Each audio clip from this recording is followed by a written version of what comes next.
Hello नमस्कार दर्शकों, झनक सीरियल में आप सभी का स्वागत है। बेल आइकन को प्रेस कर लीजिए और लाइक सब्सक्राइब शेयर करना ना भूलें। आज के एपिसोड में जहाँ पे हम देख रहे होते हैं कि झनक अपनी सखी काकी को सब कुछ बता देती है ऋषि और उसके रिश्ते के बारे में, जहाँ पे वो सुनकर शौक हो जाती, बोलती झनक ये तेरे साथ बहुत बड़ी नाइंसाफ़ी है बेटा, इतना हम नहीं सह सकते, हमको ये सच बताना और सबके सामने। झनक बोलती नहीं काकी आप ऐसा नहीं कर सकती हैं। तभी उसकी सखी काकी बोलती क्यों नहीं कर सकती हो, हम गांव वाले जाएंगे, तेरे ससुराल की ज़रूरत पड़ी तो जाएंगे, तेरे हक के लिए लड़ेंगे, जो तेरे साथ हुआ है वो बहुत ही गलत हुआ है बेटा, ऐसे नहीं चुप बैठ सकते। उसके बाद सखी काकी बोलती है ये सब क्या हो गया तेरे साथ, इतना गलत बेटा हमने कभी नहीं सोचा था। झनक बोलती है गलत तो अदिति दीदी के साथ हुआ है, वो उनसे शहरी बाबू से प्रेम करती थी और मेरे आने की वजह से उनका सालों का रिश्ता टूट जाएगा, ये मैं नहीं चाहती। हम और शहरी बाबू के बीच में कोनो रिश्ता नहीं है, हम लोग सिर्फ नाम के पति पत्नी हैं, हम साथ में सोते हैं लेकिन हम अलग अलग बिस्तर पे सोते हैं। देख काकी तुझे ये बात समझनी पड़ेगी कि शहरी बाबू मेरे लिए कुछ भी नहीं है और ना मैं उनके लिए हूँ, उनका प्यार वो शहरी मैडम अदिति दीदी है और मैं कुछ भी नहीं हूँ। तभी यहाँ पे उसकी सखी काकी बोलती और तेरा क्या, तू नहीं प्यार करती दामाद बाबू से। तभी झनक बोलती नहीं मैं नहीं करती और ये मैटर भी नहीं करता, क्योंकि काकी मुझे पहले दिन से पता है वो किसी और से प्यार करते हैं, मैं उनकी खुशियों की गला घोट के नहीं रह सकती हूँ। वो उनके परिवार वाले बहुत अच्छे हैं, मुझे बहुत ही प्यार और सम्मान से रखें, लेकिन इसका मतलब ये नहीं कि मैं उन लोग के साथ और भी गलत करूँ, मैं इससे ज़्यादा और भी गलत नहीं कर सकती। तभी सखी काकी बोलते अगर आज नूतन होती तो वो तेरे लिए ज़रूर लड़ने जाती। झनक बोलती बिल्कुल भी नहीं, अम्मा को भी मैंने रोक लिया था ये सब सच बता के, और आज तुम्हें बता रही हो क्योंकि सखी काकी तुम मेरी माँ जैसी हो और प्लीज़ ये बात तुम किसी को मत बताना, वक्त आने पर मैं खुद गांव वालों को ये सब सच बता दूंगी, लेकिन अभी के लिए मैं नहीं चाहती कि तुम किसी को ये सच बताओ। ये सुनकर सखी काकी जो होती है वो एकदम गुस्सा होने लगती है, बोलती तू झनक ठीक नहीं कर रही है। दूसरी तरफ हम देखते हैं कि अदिति बोलते हैं कि ऋषि तुम पहले फाइनलाइज कर लो, तुम्हें इस लड़के के साथ कितना रहना है और नहीं रहना। ऋषि बोलता है मैं अदिति एक बात को 10 बार नहीं दोहराऊंगा। उसके पापा बोलते हैं हाँ बेटा एक काम कर, एक ही बार में कंफर्म कर, क्योंकि रोज़ रोज़ एक ही बात पे एक घंटे से ज़्यादा डिस्कस हो हम नहीं चाहते। ऋषि बोलता है क्या डिस्कस करना है Aditi, I have already told you कि क्या करना है क्या नहीं करना है, तुम्हें इस बारे में पहले से ही पता होना चाहिए। मेरी उस लड़की की मेरे ऊपर बहुत सारी जिम्मेदारियाँ हैं और मैं वो सब जिम्मेदारियाँ लेने से मना नहीं कर सकता हूँ, मुझे वो जिम्मेदारियाँ लेनी ही पड़ेंगी कुछ भी करके कैसे भी करके, और ये बात तुम जितना जल्दी समझ सको उतना अच्छा है। मुझे उसको पढ़ाना है, उस मेरी वजह से उसने अपनी माँ खो दी ना मिलने गए। तो वे नीलू बोलती कि ऋषि तो उस लड़की के पीछे क्यों पड़ा हुआ, उसे छोड़ क्यों नहीं देता, तो गाँव वालों को जाके सच क्यों नहीं बता देता है कि तेरी और उसकी शादी झूठी शादी है। तभी अदिति बोलता है कि अरे ऋषि बोलता है कि क्या नीलू दीदी मैंने बताया नहीं होगा क्या गाँव वालों के, फिर मैंने ट्राई नहीं किया, मैंने बहुत ट्राई किया, इनफैक्ट उसने भी किया, लेकिन गाँव वालों ने हमें कभी सुनने ही नहीं दिया। और हमने प्रॉमिस किया है कि हम शादी के बाद और उसके एग्ज़ाम्स जैसे होंगे वो अपने गाँव वालों को सच बता देगी।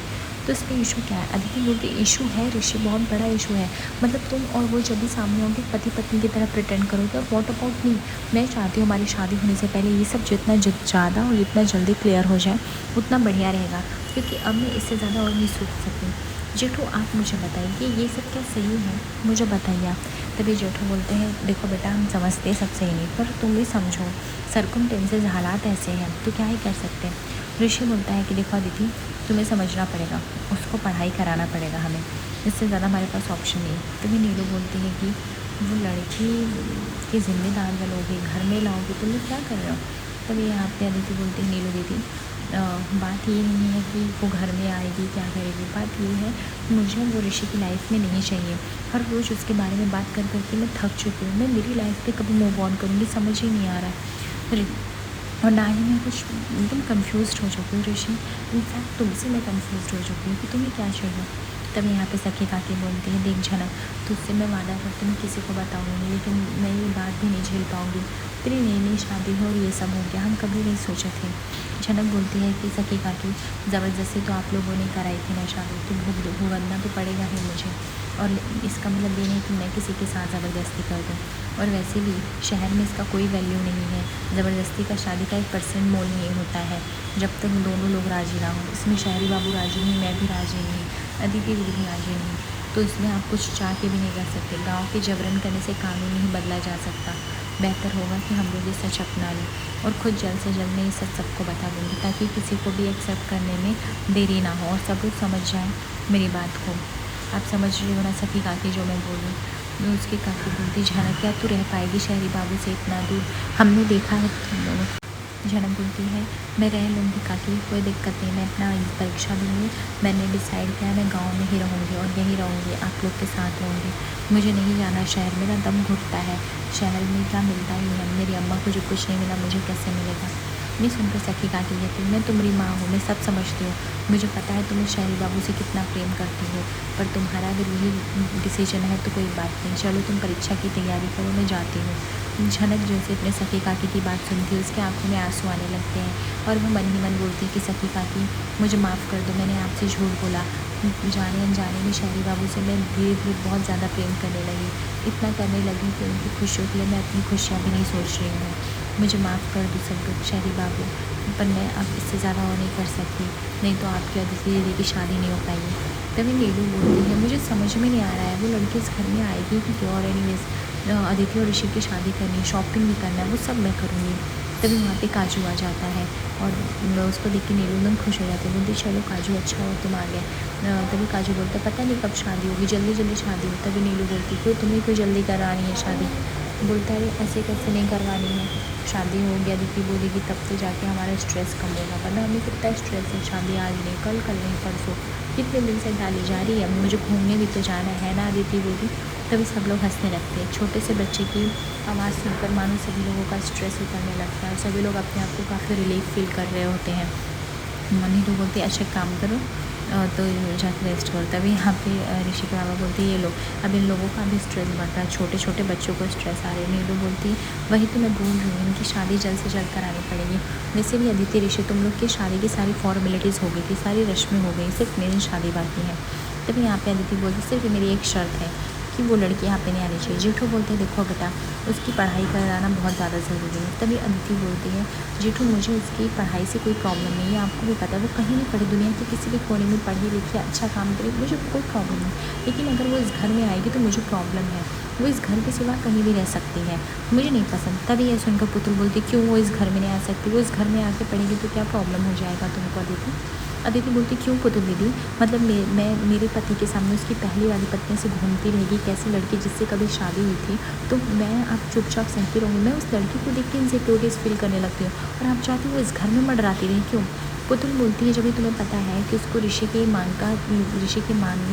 ने जो मांग में सिंदूर भरा वो झूठा था, वो सब उसने साफ कर दिया, वो ना एक दूसरे को पति पत्नी मानते, तो फिर तुम्हें डर क्यों सता रहा है। तभी अदिति बोलती डर सताए तभी मुझे वो ऊपर से नहीं चाहिए, मुझे अनकंफर्टेबल फील होता है, आप लोग को सब सच पता है तो फिर ये क्यों कर रहे हो। जेठू बोलते हैं कि हाँ देखो बेटा मुझे नहीं पता कि वो इस घर में कितने दिन रहेगी, आएगी कि नहीं, मैं सिर्फ ये जानता हूँ जब तक हॉस्टल की व्यवस्था नहीं होगी वो हमारे ही घर में हमारे ही साथ टिकी रहेगी और तुम्हें ये सब चीज़ें झेलनी पड़ेंगी।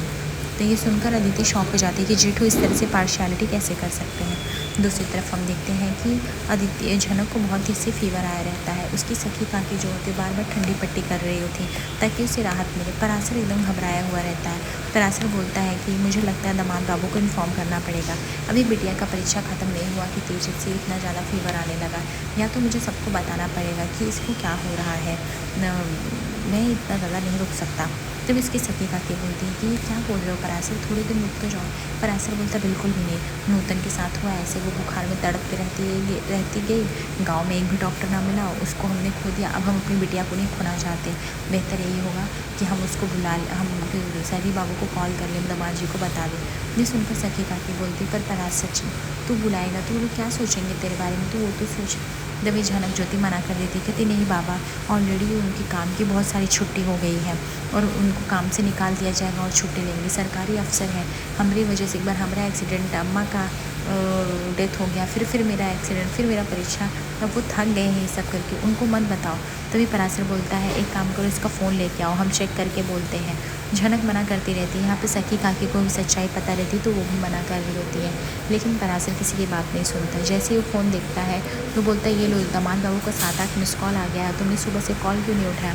झनक बोलती है बीमार पड़ी हूँ, मैं कैसे उठाऊँगी बाबूजी, और रहने दो उनका फ़ोन आया है तो क्या, आपको करने की कोई ज़रूरत नहीं है, अगर आपको मैं इतनी भारी लग रही हूँ तो मुझे भेज दीजिए, फिर मैं कभी नहीं आऊँगी, एक बार वहाँ चली गई तो वो लोग आने नहीं देंगे कभी।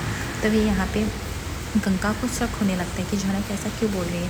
पराशर बोलते बिटिया मेरा वो कहने का मतलब नहीं, तेरा घर है तो मेरी जान है, तो कभी भी आ सकती, कहीं भी आ सकती है। मैं सिर्फ ये बोल रहा हूँ, उनको इन्फॉर्म कर दूँगा तो सही रहेगा, कहीं उनको बाद में ये ना लगे उनकी बहू इस हालत में थी, उन्हें बताया नहीं। झनक बोलती बिल्कुल भी नहीं लगेगा बाबूजी, जब भी मैं आती हूँ बीमार हो जाती हूँ, बार बार वहाँ भेज देती हूँ। वो लोग क्या सोचते रहेंगे हमारे बारे में कि आप इलाज नहीं करा सकते, हम गाँव वाले ऐसे इसलिए करते हैं।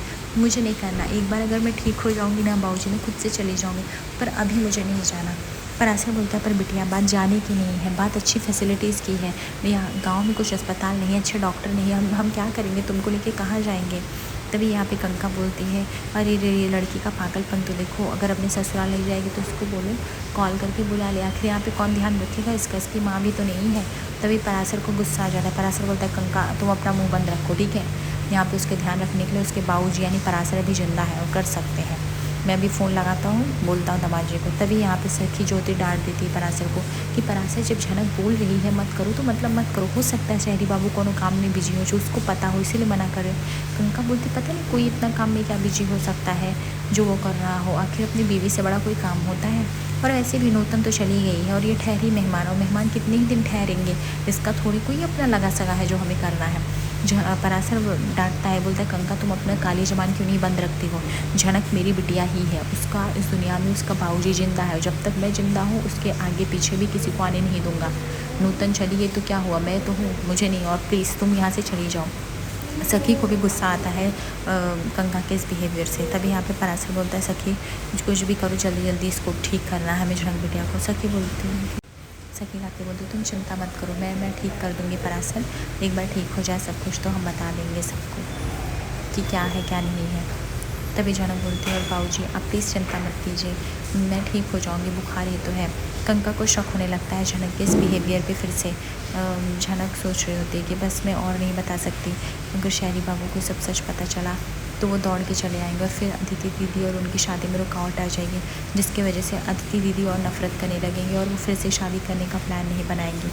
परासर बोलता है कि बिटिया मैं क्या करूँ, मुझे कुछ नहीं समझ में आ रहा है, ना तुम कॉल करने दे रही हो ना अब तुम बताने दे रही हो, तुम्हारी हालत ख़राब हो जाएगी तो हम क्या करेंगे, ऐसा ना हो कि हम तुम्हें भी खो दें, तुम समझो इस बात को।